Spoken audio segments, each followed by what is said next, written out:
Hello everyone, my self doctor संस्कृति, physiotherapist. तो आज हम अपनी वीडियो में बात करेंगे रिगार्डिंग कौन कौन सी ऐसी चीज़ें हैं जो जनरली पैरालिसिस के पेशेंट्स नहीं समझ पाते हैं एंड कौन सी ऐसी मिस्टेक्स हैं जो वो एक पैटर्न में फॉलो करते रहते हैं जिसकी वजह से उनका ट्रीटमेंट प्रोटोकॉल डिले होता है, एक्सरसाइजेस ढंग से नहीं करते हैं जिसकी वजह से उनका प्रोटोकॉल डिले होता है and the most important thing medications, वो प्रॉपर टाइमिंग से मेडिकेशंस नहीं लेते हैं एंड सोचते हैं कि अगर हम एक्सरसाइजेस नहीं करेंगे, मेडिकेशंस ले लेंगे तो हम ठीक हो जाएंगे। एंड द नेक्स्ट थिंग, सोचते हैं कि अगर हम मेडिकेशंस ले लेंगे, एक्सरसाइजेस नहीं करेंगे हम तो भी ठीक हो जाएंगे। तो आज मैं इस वीडियो में इन्हीं सारे पर्टिकुलर टॉपिक्स के बारे में बात करूंगी कि कौन कौन सी ऐसी चीज़ें हैं जो पेशेंट्स एट टाइम्स गलत कर देते हैं एंड कौन कौन सी ऐसी चीज़ें हैं जो रिपीटेटिवली करनी है जिससे कि आपका रिहैब और आपका ट्रीटमेंट प्रोटोकॉल अच्छे से सेट हो सके। Now starting with the point, सबसे पहले जो हम इनिशियली समझेंगे वो ये होता है कि जब भी हमारे पास पैरालिसिस के पेशेंट्स आते हैं तो वो सबसे पहले ये कहते हैं कि मैम हमारा हाथ नहीं चल रहा है, हमारा पैर नहीं चल रहा है, लेकिन उन्हें एक्चुअली में पता होता ही नहीं है कि पैरालिसिस होता क्या है। उन्हें लगता है कि हाथ पैर काम नहीं कर रहे हैं, दैट मीन्स हमें पैरालिसिस है और इसी वजह से हमें पैरालिसिस हुआ है, लेकिन जो एक्चुअल में प्रॉब्लम है वो है हमारे ब्रेन की प्रॉब्लम। तो ये समझना बहुत ज़रूरी है कि जो भी आपके हैंड्स के एंड लेग्स की मूवमेंट्स नहीं हो रही है, जो आप ढंग से बोल नहीं पा रहे हो या फिर चल नहीं पा रहे हो, तो वो जेन्युइनली प्रॉब्लम है क्या? तो वो प्रॉब्लम है हमारे ब्रेन की प्रॉब्लम। तो हम सबसे पहले अपने हाथ पैरों की रिकवरी पे ध्यान नहीं देंगे, सबसे पहले हमें अपने ब्रेन की न्यूरोप्लास्टिसिटी को ठीक करना है। दैट इज जो हमारी ब्रेन की सेल्स डैमेज हो चुके हैं हमें उन्हें ठीक करना है। वो कैसे ठीक होंगी? वो एक्सरसाइजेस से नहीं, वो प्रॉपर मेडिकेशन से ठीक होंगी। तो पहले जो हमारे 6 मंथ्स होते हैं, कभी भी जो पैरालिसिस का अटैक आता है, स्ट्रोक का अटैक आता है, तो फर्स्ट 6 मंथ्स बहुत क्रूशियल होते हैं और वो इनिशियल मंथ्स होते हैं जिसमें आपकी रिकवरी बेस्ट हो सकती है। तो आपको ध्यान क्या रखना है? आपको ये ध्यान रखना है कि जितनी भी मेडिकेशंस आप ले रहे हो एंड पर्टिकुलरली जो भी मेडिकेशंस ले रहे हो वो एक्चुअली में किस चीज़ के लिए ले रहे हो। पेशेंट्स डॉक्टर प्रिस्क्राइब कर देते हैं एंड पेशेंट्स मेडिसिन लेना स्टार्ट कर देते हैं, तो बहुत बार ऐसा होता है कि उन मेडिसिन का एडवर्स इफेक्ट हो जाता है एंड बहुत सारे न्यू चेंजेस, बहुत सारी न्यू परेशानियां हो जाती हैं। तो आपको हमेशा ये ध्यान रखना है कि जो भी मेडिकेशंस आपको दी हैं वो पहले आप गूगल करके चेक करेंगे या फिर डॉक्टर से खुद ही पूछ लेंगे सामने से कि डॉक्टर साहब ये मेडिसिन हम किस चीज़ के लिए ले रहे हैं। Now the second part is exercises. अब ऐसा नहीं है कि आप सिर्फ मेडिकेशंस लोगे और आपकी रिकवरी, आपके जो हाथ पैर हैं चलना स्टार्ट हो जाएंगे। तो एक्सरसाइजेस भी मस्ट है, आपको एक्सरसाइजेस प्रॉपरली करनी है, दिन में सेट्स बना लेना है अपने अकॉर्डिंग। हम ये नहीं बोलते कि आप बहुत सारे एक्सरसाइजेस पूरे दिन भर एक्सरसाइजेस करो, that is also not true.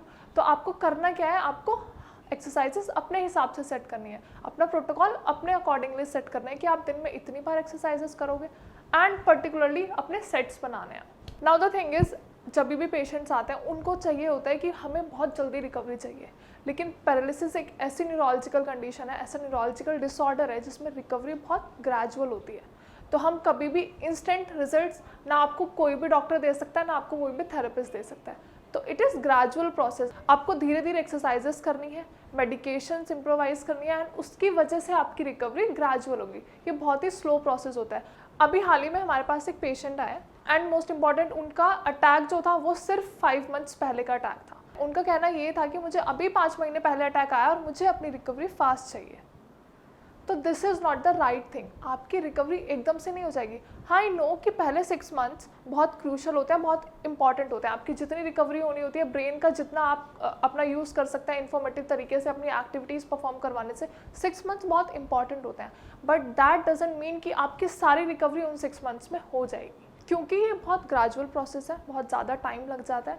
तो इम्पॉर्टेंट ये है कि आप टाइम से मेडिसिन ले रहे हो, टाइम से एक्सरसाइजेस कर रहे हो, प्रॉपर डाइट ले रहे हो, प्रॉपर वॉकिंग पैटर्न फॉलो कर रहे हो। ऐसा नहीं है कि अगर आप पूरे टाइम बेड पे लेटे हुए हो, कुछ एक्सरसाइज नहीं कर रहे हो, कोई अपनी मेडिकेशंस टाइमली नहीं ले रहे हो या फिर प्रॉपर डाइट नहीं ले रहे हो, तो उससे कुछ नहीं होगा।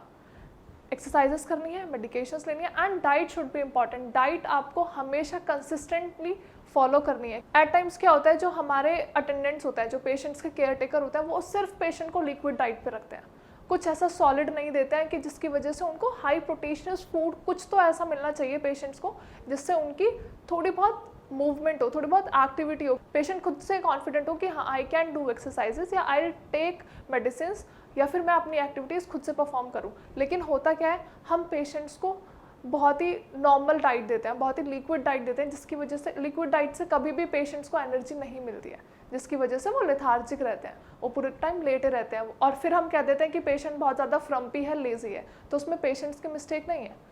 पैरालिसिस पेशेंट्स के साथ आपको बहुत केयरफुली रहना है, बहुत आराम से उनका ध्यान रखना है, उनकी एक्टिविटीज़ को समझना है। बहुत बार ऐसा होता है कि फैमिली मेम्बर्स खुद परेशान हो जाते हैं, फिजिकली भी, इमोशनली भी एंड इकोनॉमिकली भी, कि उन्हें ऐसा लगता है कि यार बहुत हमें असर नहीं नज़र आ रहा है, हमारा ट्रीटमेंट भी चल रहा है, फिजियोथेरेपी भी चल रही है, लेकिन असर नहीं मिल रहा है। तो सिर्फ मेडिकेशंस एंड सिर्फ फिजियोथेरेपी ही इंपॉर्टेंट नहीं होती है, और भी बहुत सारी चीज़ें हैं। पेशेंट को मेंटली सपोर्ट मिलना चाहिए। पेशेंट्स एट टाइम्स क्या होता है, डिप्रेशन में पहुंच जाते हैं, एंग्जाइटी में पहुंच जाते हैं कि अब पता नहीं, क्योंकि पैरालिसिस एक खुद में एक ऐसी बहुत बड़ी टर्म है, बहुत बड़ा डिसऑर्डर है। अगर किसी को ऐसे सुनने में आता है कि हाँ उसको हमारे उस वाले रिलेटिव को पैरालिसिस हो गया, तो माइंड में ऑटोमेटिकली चीज़ें बन जाती है कि यार अब तो वो सिर्फ बेड पे ही बैठा रहेगा, अब तो वो सिर्फ लेटा ही रहेगा। तो ऐसा नहीं है, आपको अपने पेशेंट को अच्छे से काउंसिल करना है। बीइंग पेरेंट्स और बीइंग रिलेटिव, आपको उन्हें अच्छे से प्रोटेक्टिव माइंड के साथ, स्टेबिलिटी के साथ समझाना है कि चीज़ें ठीक होंगी, लेकिन वो ठीक कैसे होंगी? एक्सरसाइजेस से, मेडिकेशन से, डाइट से। आपको उनके साथ कॉन्वर्जेशन में रहना है। ये नहीं कि पेशेंट है तो वो पूरे टाइम अकेले अपने रूम में है, ऐसा नहीं है। उन्हें हमेशा एक सपोर्ट चाहिए, आपको उनका सपोर्टिव सिस्टम बनना पड़ेगा ताकि उनकी रिकवरी फास्ट हो।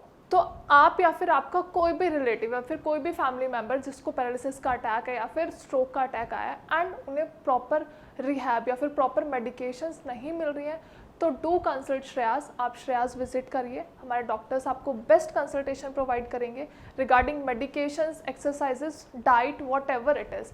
तो आपको सिर्फ अपना फ़ोन उठाना है, you just need to dial a number आपकी स्क्रीन पे फ्लैश हो रहा है, एंड आप अपनी क्वेरी कमेंट सेक्शन में भी मेंशन कर सकते हैं। इस वीडियो के लिए इतना ही। I will meet you in the next video. Thank you so much, have a nice day.